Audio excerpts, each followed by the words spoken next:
आर्य अब भी वहीं खड़ा था जहां से उसने अनु को पहली बार उस रूप में देखा था। उसकी आंखों में वो तस्वीर बार बार घूम रही थी, अनु की साड़ी की सिलवटें, उसकी झुकी पलकों की छाप, उसके होठों पर वह मौन मुस्कान जो बहुत कुछ कहकर भी बिना कुछ कहे गुजर गई थी।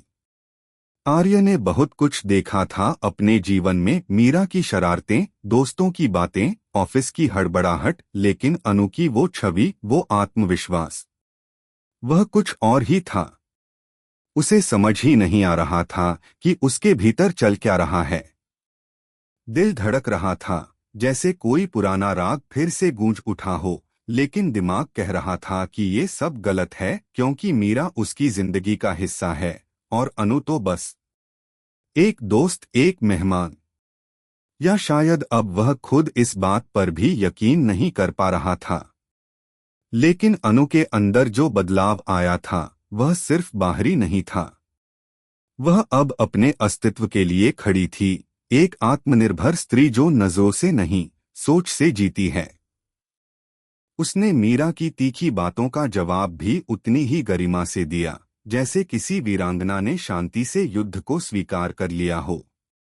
मीरा के भीतर एक तूफान था जो बाहर से आर्य और अनु के करीब आते हुए रिश्ते को देखकर बढ़ता जा रहा था, लेकिन असल में वह डर और असुरक्षा का तूफान था।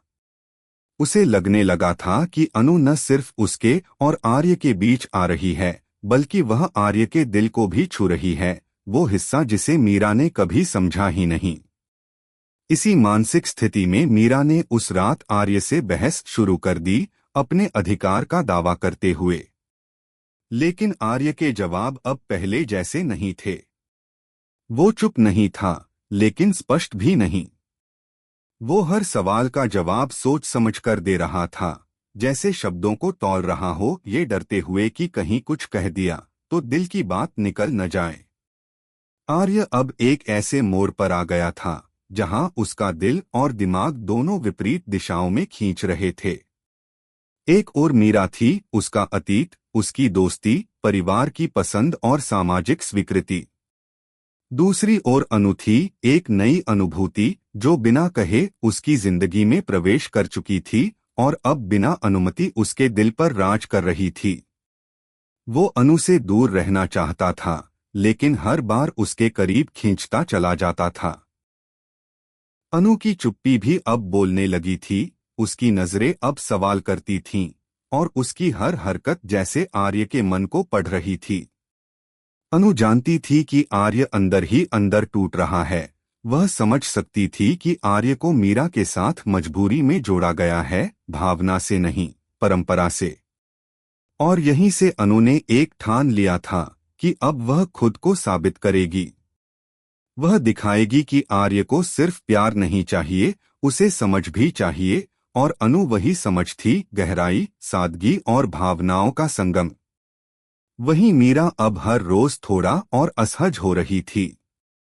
अनु का आत्मविश्वास, उसकी मौजूदगी, उसका हर जवाब मीरा को एहसास दिला रहा था कि वह अपनी जगह खो रही है।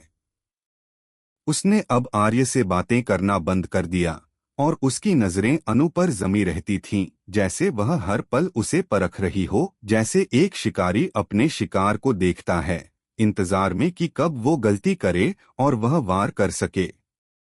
लेकिन अनु अब चुप बैठने वालों में से नहीं थी। अब उसके चेहरे पर एक स्पष्टता थी, उसकी चाल में आत्मसंयम और उसके व्यवहार में सौम्यता के साथ दृढ़ता भी थी। वह जानती थी कि आर्य का दिल डोल रहा है, लेकिन वह यह भी जानती थी कि उसे छीनकर नहीं, बल्कि अपनी सच्चाई से जीतकर पाना है। और यही युद्ध अब शुरू हो चुका था, एक ऐसा युद्ध जो शब्दों से नहीं लड़ा जाएगा, नहीं चीखों से, बल्कि खामोशी, निगाहों और हर रोज की छोटी छोटी घटनाओं से। आर्य अब इस त्रिकोण में एक केंद्र बिंदु बन चुका था, लेकिन उसके फैसले अब किसी एक को बना भी सकते थे और किसी को तोड़ भी सकते थे।